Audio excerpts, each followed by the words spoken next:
Hello students, मैं doctor Gauri Bhatnagar Sanskrit tutorials में आपका स्वागत है।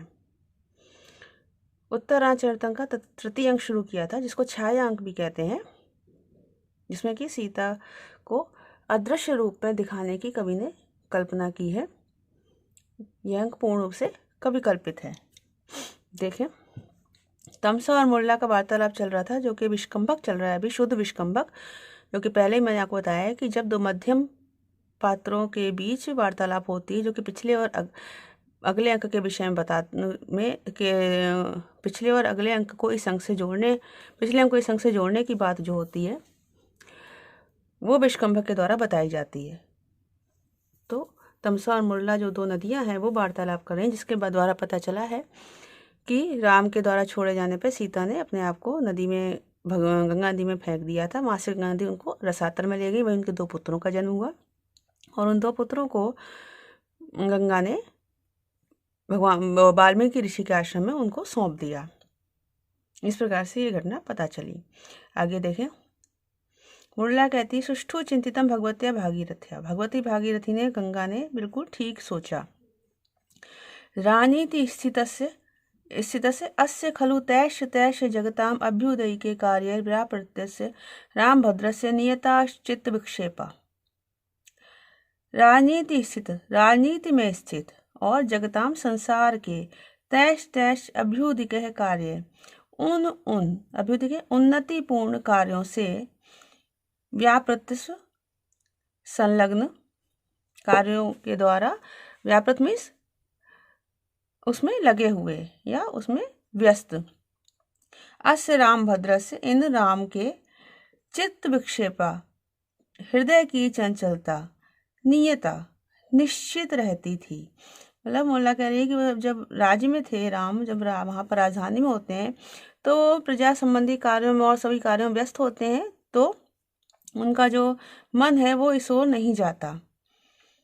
अव्यग्र से पुनः अस्य शोक मा द्वितीय से पंचवटी प्रवेशो महानर्था। फिर कहते हैं, किंतु अव्यग्र से, इस समय व्यग्र ना होने से, व्यस्त ना होने से, और शोक माद्वितीय से, शोक मात्र के साथ में होने से, मतलब अब वो किसी भी राज्य कार्य में व्यस्त नहीं है, तो व्यस्त ना होने से और शोक मात्र के साथ रहने से अस्य, इन राम का पंचवटी में प्रवेश महा अनर्था, अत्यधिक अनर्थकारी है। कथम सीतिया राम भद्रो अयम आश्वसनीय स्यात्।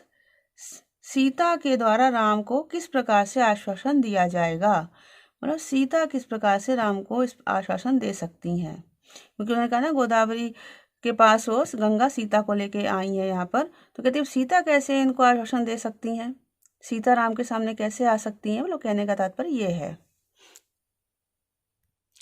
तमसा कहती है, उक्त में भगवत्या भागीरथ्या, भगवती भागीरथी ने कहा है, वश्य देव विजन संभवे सीते, हे देव यज्ञ से उत्पन्न पुत्री सीता, अद्य खलु आयुष्मतो कुशल वयो द्वादश से जन वत्सरस्य संख्या मंगल ग्रंथि वर्तते। आज आयुष्मान कुश और लव का 12वां जन्मोत्सव,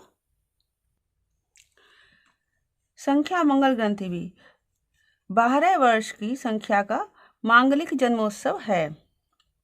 तद आत्मना पुरांश सुरम एतावतो मानवस्य राजर्षि वंश से प्रसवितारम सवितारम अपहृत पापमानम देवम स्वहस्ताभक्षित पुष्प उपतिष्ठ। तद इसलिए आत्मन अपने पुरातन ससुर एतावतो मानवस्य, इन मनु के राजर्षि मनु के वंश के, इसलिए अपने पुरातन ससुर इन राजर्षि मनु के वंश के प्रसवितारम,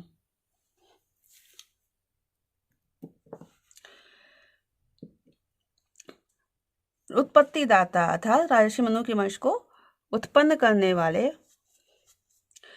अपहृत पाप मानम और पापों को नष्ट करने वाले, देवम सवितारम देव सूर्य देव को, स्वहस्तापचित अपने हाथों से तोड़े गए, पुष्प उपतिष्ठ पुष्प फूलों को समर्पित करो।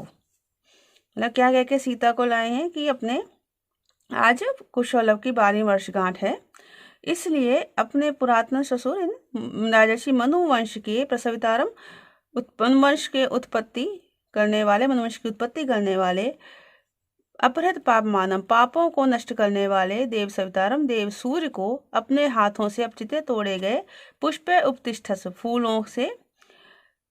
फूलों को समर्पित करो। ना त्वाम अवनी पृष्ठवर्तनी अस्मत् प्रभावात वन देवता भी दक्षन्ते किमुत मर्त्या। ना त्वाम, तुमको, अवनी पृष्ठवर्तनी,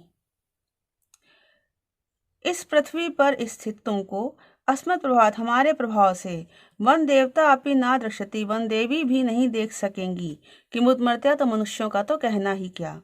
मतलब वो कह रहे हैं कि तुम, हमारे प्रभाव से तुम अदृश्य रूप में हो, तो वन देवी भी तुम्हें नहीं देख सकती, तो मनुष्यों की तो बहुत दूर की बात है। इस प्रकार से अहम अपनी आज्ञा पिता, मुझे भी इस प्रकार आज्ञा दी गई है तमसे, तो ये प्रकृष्ट प्रेमे वधु जानकी, तुम्हारे प्रति वधु जानकी का अत्यधिक प्रेम भाव है। अतः तुम एवं प्रत्यंतरी भव, इसलिए तुम इसके साथ साथ रहना। सा एम अधुना यथा निर्दिष्टम अनुष्ठाम, इसलिए मैं आज यथादिष्टम, इसी प्रकार आदेश के अनुसार यहाँ पर हूँ। मुरला कहती है, अहम अपि एतम वृत्तांतम भगवती लोपा मुद्रा निवेदयामि, मैं भी इस वृत्तांत को भगवती लोपा मुद्रा से निवेदन करती हूँ। राम भद्रो अपि आगते इति तर्कयामि, राम भद्र भी आ ही गए हैं, ऐसा मैं सोचती हूँ। तमसा कहती है, तद इयम गोदावरी हृदय हृदयात निगृहते, तो ये गोदावरी के हृदयात, जलाशय से, अगाध जल से निकलकर, परिपांडु दुर्बल कपोल सुंदरम दहती विलोल कबरिकमाननम, करुणस्य मूर्ति अथवा शरीरणी विरह व्यथे व्यनमेति जानकी। तब तमसा ने देखा कि सीता आ रही है, तो सीता का वर्णन किया हुआ है। परिपांडु दुर्बल कपोल सुंदरम, परिपांडु अत्यधिक पीले और दुर्बल, कपोल सुंदरम गालों से सुंदर, विलोल कबरिकम, विलोल कबरिकम चंचल केशों से युक्त, आननम मुख को, ददति धारण किए हुए, जानकी सीता, करुणस्य मूर्ति, करुणा की मूर्ति के समान, अथवा शरीर विरह व्यथय वनम एति, अथवा शरीरधारी विरह की पीड़ा के समान, वनम एति, वन में आ रही हैं। मतलब सीता आती हुई दिख रही है गोदावरी के जल से निकलकर। तो तमसा कहती है, तमसा और मुरला क्योंकि नदियां हैं और नदियों ने ही इनको दृश्य रखा है, तो ये आपस में इनको देख पा रही हैं। तो तमसा बता रही है, तमसा नदी ने सीता का वर्णन किया है, बड़ा मार्मिक चित्रण किया है। क्यों? क्योंकि राम से अलग हुए उनको 12 वर्ष हो चुके हैं। उन 12 वर्षों में उनका जो शरीर है वह अत्यधिक क्षीण हो गया है, दुर्बल हो गया है, उसका वर्णन किया है। परिपांडु दुर्बल कपोल सुंदरम, अत्यधिक पीले और दुर्बल, कपोल से गालों से सुंदर, विलोल कबरिकम चंचल बालों को, चंचल केश समूह वाले, आनंद दधति मुख को धारण करती हुई, जानकी सीता, करुणस्य मूर्ति, करुणा की मूर्ति, करुणा की साक्षात मूर्ति के समान, अथवा शरीरणी विरह व्यथेव, शरीरधारी विरह की, वियोग की पीड़ा के समान, वनम एति, वन में आ रही हैं। यहाँ पर दो उदाहरण देकर जहाँ सीता के मुख की तुलना की गई है, तो यहाँ पे उत्प्रेक्षा अलंकार है, मानो वो ऐसी प्रतीत हो रही हैं। मुरला कहती है, इयम ही सा, यह वह सीता, किस लिए में मुग्धम बंधनात् विप्रलूनम हृदय कमल शोषी दारुणो दीर्घ शोका ग्लप्यति परिपांडुक श्यामम अस्या शरीरम शरद जीव धर्म केतकी गर्भपत्रम। कहते हैं हृदय कमल शोषी, यहाँ से लेंगे, हृदय कमल शोषी, हृदय रूपी कमल को सुखाने वाला, दारुण भयंकर, दीर्घ शोका अत्यधिक शोक, बहुत अधिक शोक दुख, बंधनात् विप्रलूनम डंठल से टूटे हुए, मुग्धम सुंदर, किसलय में, किसलय के समान, किसलय किसको कहते हैं, नए नए जो लाल लाल पत्ते निकले होते हैं, छोटे छोटे पल्लव। तो दंड हृदय रूपी कमल को सुखाने वाला, कठोर, बहुत बड़ा शोक, अस्या इसके, बंधनात् डंठल से टूटे हुए कोमल किसलय के समान, परिपांडु क्षामम, परिपांडु पीले और अत्यधिक दुर्बल शरीर को। शरदिज, शरद में जा से मतलब उत्पन्न होने वाली, शरद ऋतु में उत्पन्न होने वाली, शरद ऋतु में होने वाली धर्म है, धर्म धूप के द्वारा केतकी गर्भपत्रम, केतकी फूल के गर्भपत्रम अंदरूनी पत्ते के एवं समान ग्लप्यति मलिन कर रहा है, मुरझा रहा है।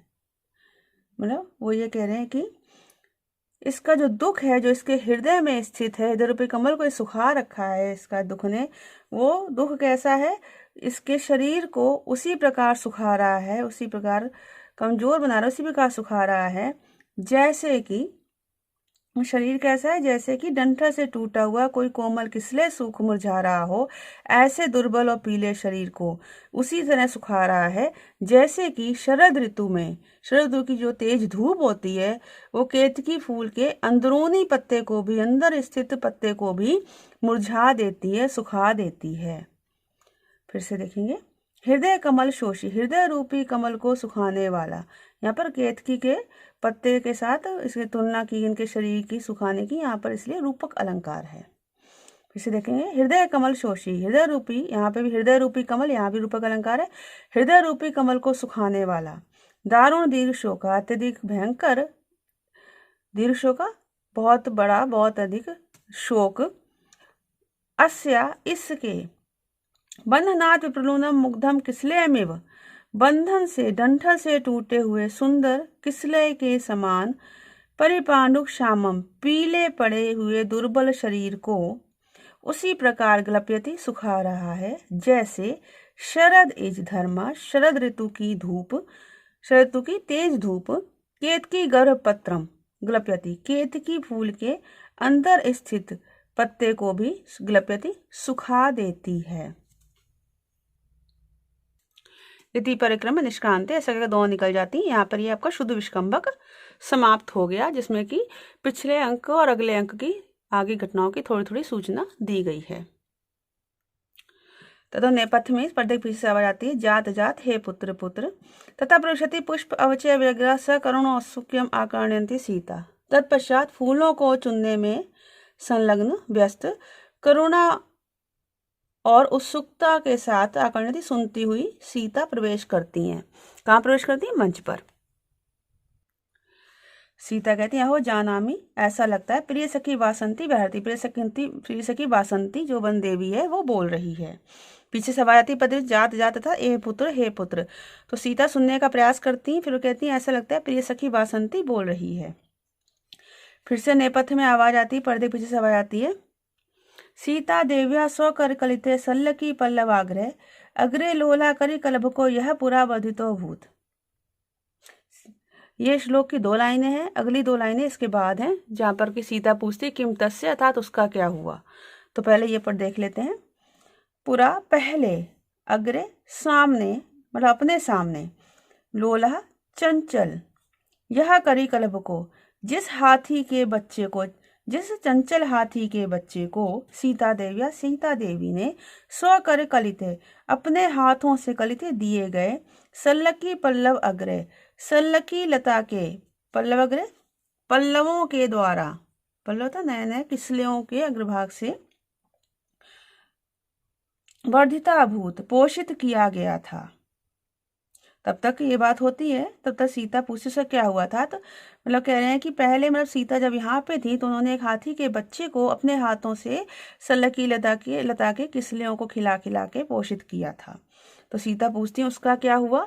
फिर से नेपथ्य से आवाज आती है, इस पर्दे के पीछे से आवाज आती है, वधवा सार्धम पयसि विहरन् सो अयम अन्येन दर्पात् उद्दामयन् दुरदपतिना सन्निपत्याभियुक्ता। कहते हैं सहायम, वह यह, अर्थात वह यह हाथी का बच्चा, वधवा सार्धम वधु के साथ, अपनी पत्नी के साथ, पयसि विरहन जल में विहार करता हुआ, अन्येन उद्दामेन दूसरे उन्मत्त, दुरदपतिना गजराज के द्वारा, दर्पात दर्प से, घमंड से, सन्निपत्य पास पहुंचकर, अभियुक्ता अभियुक्ता मीन्स पकड़ लिया गया है, दबोच लिया गया है। मतलब वो कह जिस हाथी के बच्चे को सीता ने पोषित किया था वही अब बड़ा हो गया है और अपनी वधू के साथ जल में विहार कर रहा था, वहीं पर किसी बड़े हाथी ने आकर उसको तंग किया है, उसको दबोच लिया था, उसको पकड़ लिया है, उसके ऊपर वार किया है। फिर से देखेंगे। पुरा पहले अग्रे अपने सामने अपने साथ यह जिस लोला करी कलब को चंचल हाथी के बच्चे को सीता देवी के द्वारा स्वकर कलिते अपने हाथों से दिए गए सल्लकी पल्लवाग्र सल्लकी लता के पल्लवों के द्वारा वर्धित अभूत पोषित किया गया था। सा अयम वह यह हाथी वधवा सार्धम पयसिबीरन वधु के साथ जल में विहार करता हुआ अन्येन उद्दामेन दुरित पतना दूसरे उन्मत्त गजराज के द्वारा दर्पात दर्प से सन्निपत अभियुक्ता पास पहुंचकर दबोच लिया गया है, पकड़ लिया गया है।